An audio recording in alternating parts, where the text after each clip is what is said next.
Olá, pessoal. Hoje eu vou comentar algumas coisas de um assunto que eu não domino muito, mas que foi sugerido o tema por um dos colegas que nos segue aqui, né? O Sidney Almeida, e acho que vale a pena conversar sobre isso, e o mais rápido possível, porque é uma coisa que está muito em moda atualmente, que é sobre o chat GPT, né? Aquele programa de inteligência artificial que faz uma série de coisas, inclusive escrever textos, tá? E aí vem a questão dele, né?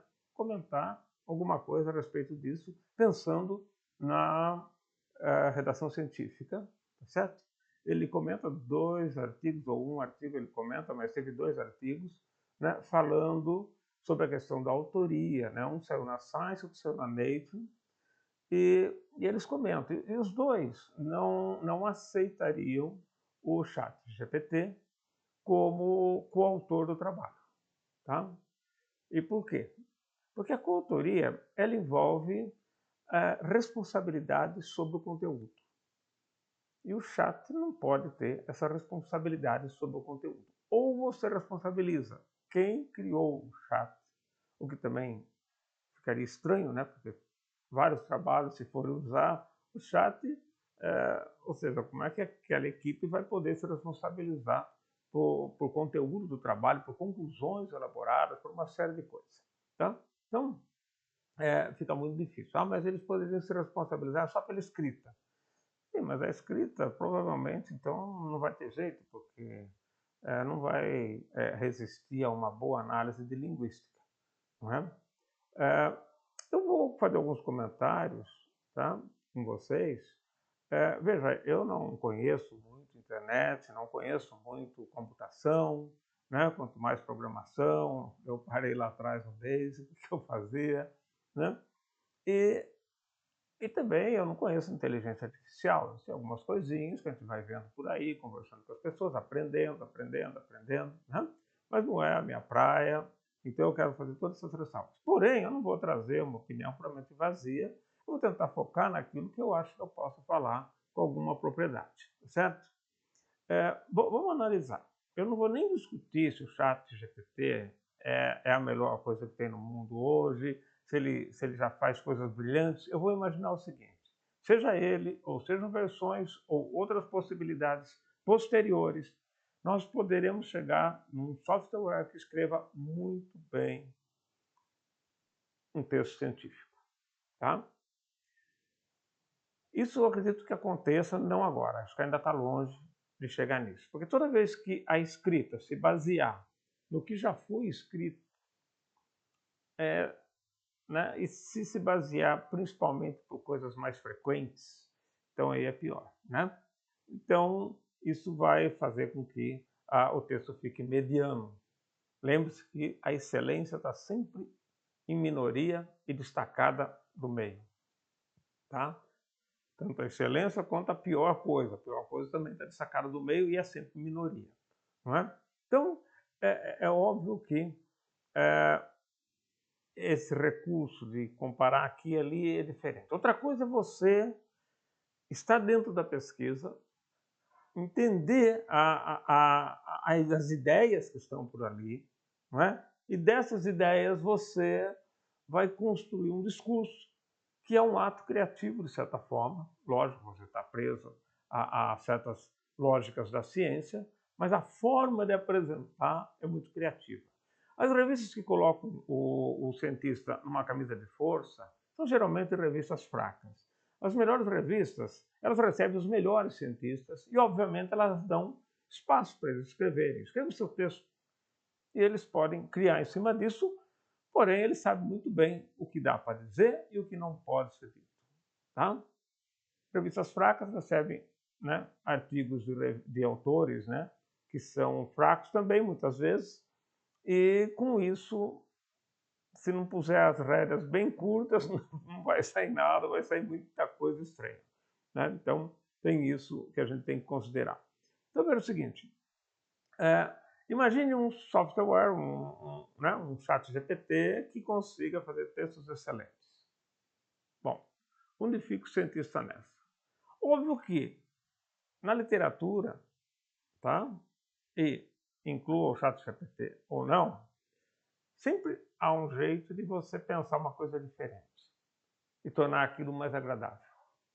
Não é? Senão nós vamos matar os poetas, todos os escritores do mundo, não é? E as coisas novas, para serem incluídas no arquivo de consulta. Na verdade, as coisas novas, diferentes, que fogem do paradigma, que fogem daquele mantra, que fogem da regra, não é? Isso não vai ter mais? Tem que ter. Ah, mas a inteligência artificial pode chegar nisso. Pode, tá bom. Automação é uma coisa que ela vai substituindo habilidades humanas. A gente sabe disso. Né?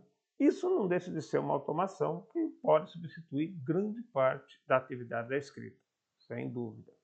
Toda parte? Não sei. Não sei e ninguém sabe.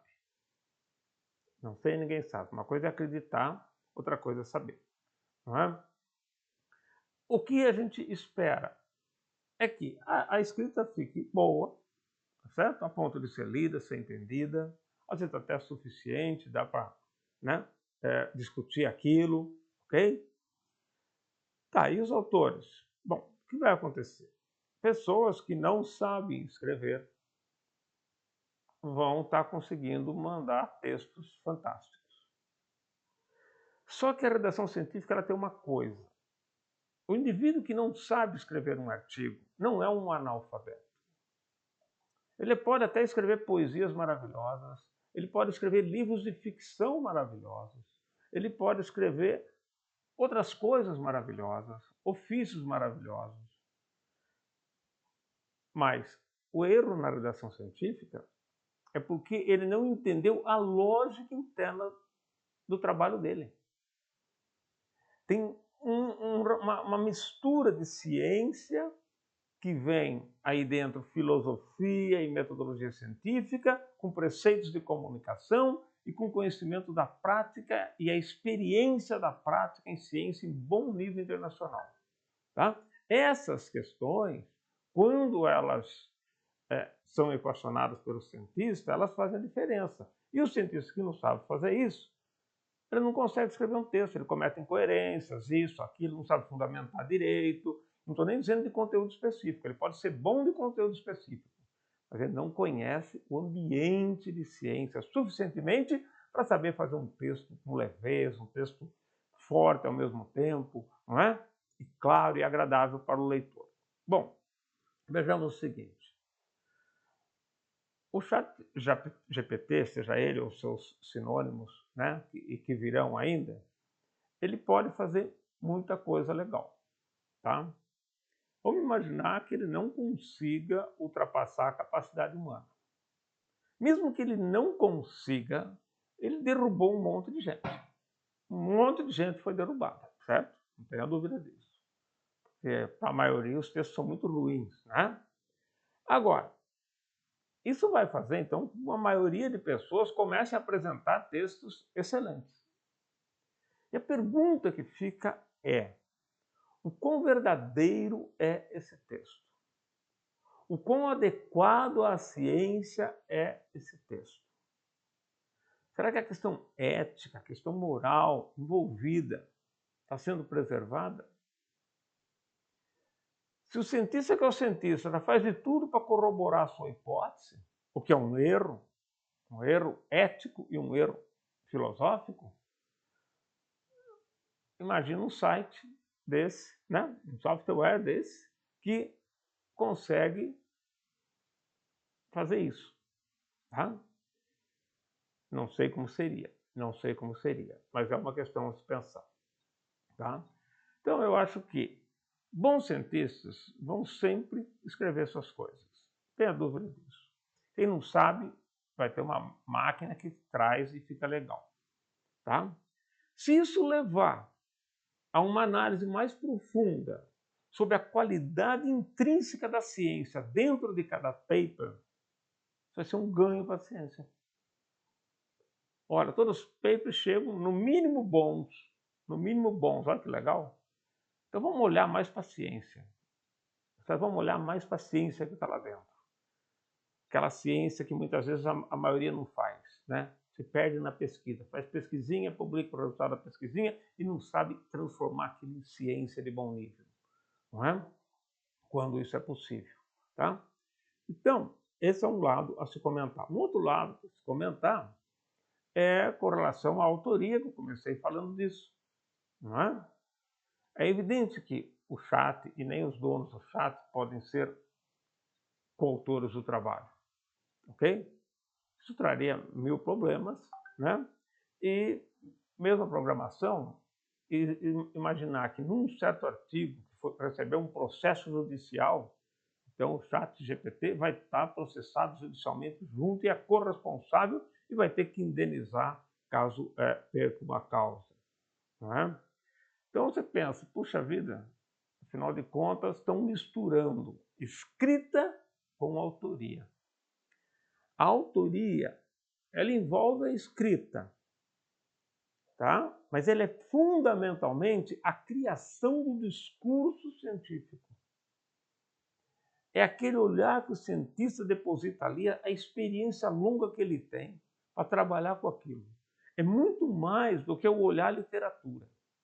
Veja uma coisa, quando o indivíduo faz um trabalho de revisão da literatura, o que o bom cientista faz com uma revisão da literatura? Ele olha de cima, vê os artigos publicados, cada um dentro do seu foco específico, olha tudo isso que os cientistas estão olhando, cada um a sua linha de pesquisa, o seu trabalhinho está lá, estão olhando os trabalhos focados em assuntos específicos.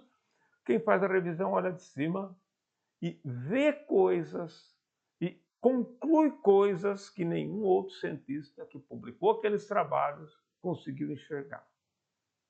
Isso é um ponto muito positivo, tá? Então, nesse sentido, pensa que o construir dos dados as conclusões passa por coisas que têm a ver com a história do indivíduo. É muito mais do que a literatura publicada.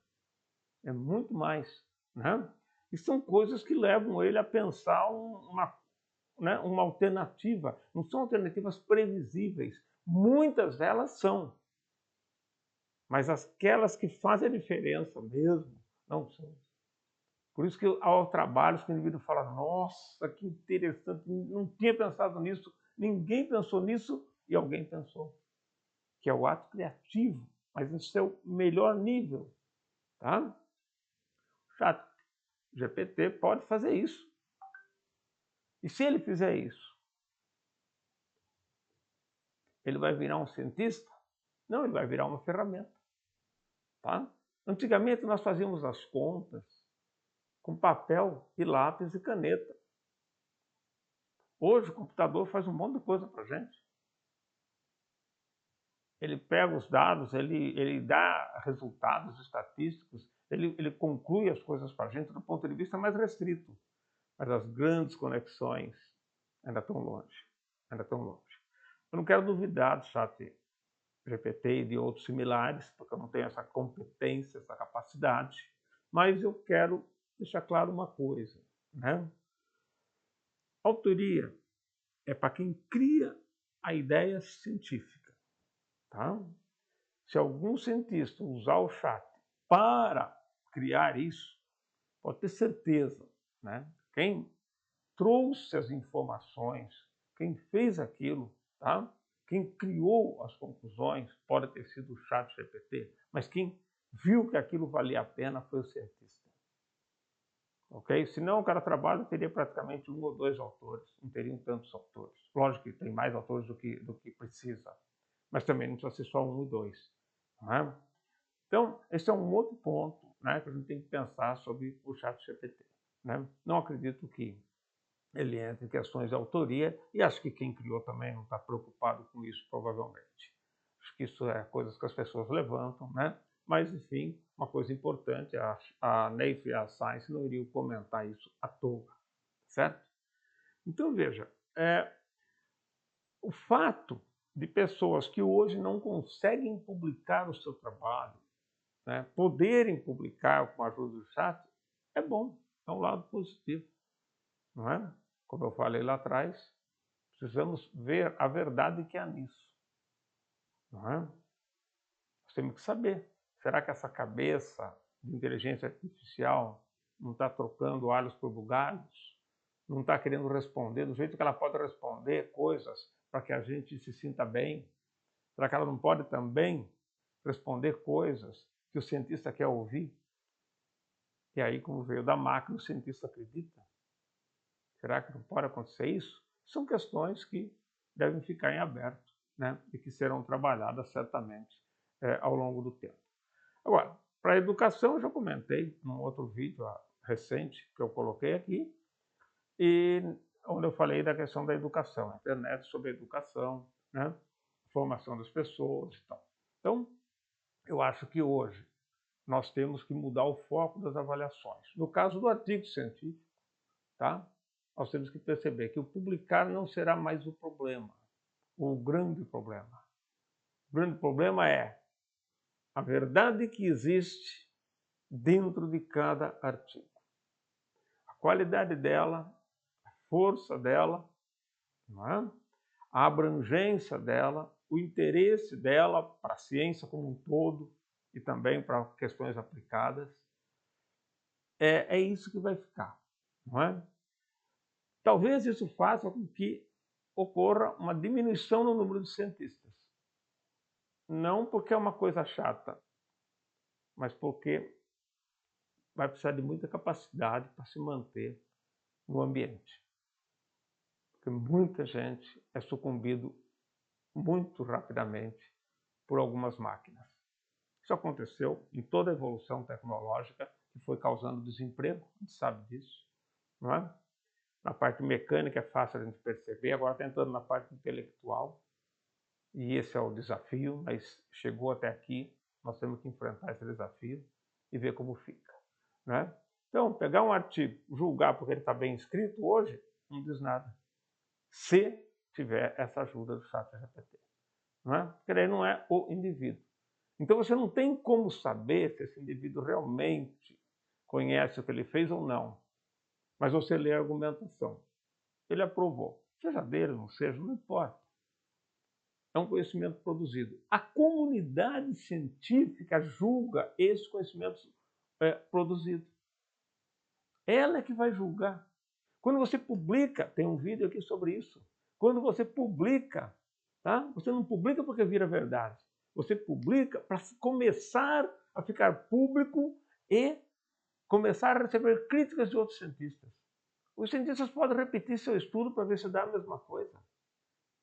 Então, é óbvio que não é só a comunicação, não é? Daqui a pouco a inteligência artificial está juntando ideias e está fazendo ideias novas e criando novas conclusões dentro dos artigos. E aí? Não é? Então, a minha visão de fora da questão, né, é nesse sentido. Eu acho que a qualidade do cientista continua, eu acho que nós temos que focar muito mais na qualidade do artigo, esse seria um ganho, focar a qualidade do artigo, não é? E, infelizmente, né, algumas pessoas vão desaparecer, tá? Outras vão conseguir publicar, e nós vamos ter que tomar mais cuidado com a aceitação dos artigos, certo? Mais cuidado com a aceitação dos artigos, não digo aceitação nas revistas, aceitação para a ciência, entre os cientistas, né? Talvez aumente o número de reprodução de estudos, pode acontecer isso, né? Bem, elucubrar é fácil, vamos aguardar as realidades, mas uma coisa é certa, toda tecnologia interessante que surge, ela causa esse tipo de discussão, esses medos, essas euforias. Às vezes as euforias são além do que devia, às vezes os medos são além do que devia. Isso é natural que ocorra. Vamos dar tempo ao tempo, nós vamos melhor conhecer essa inteligência artificial, que até quem trabalha com ela não conhece muito bem. Conhece o suficiente, evidentemente. 1 milhão a 0 em relação a mim, mas é um caminho aberto e foi aberto e temos que seguir. Eu acho que agora, né, nós temos que trabalhar melhor cada vez mais. E a humanidade pensando nisso. É a humanidade. Tá? Assim como doenças globais, a humanidade pensa naquilo. É isso, gente. Desculpe se falei mesmices, mas enfim, é uma forma de contribuir com vocês, beleza? Então, muito obrigado e ficamos juntos aí, ok?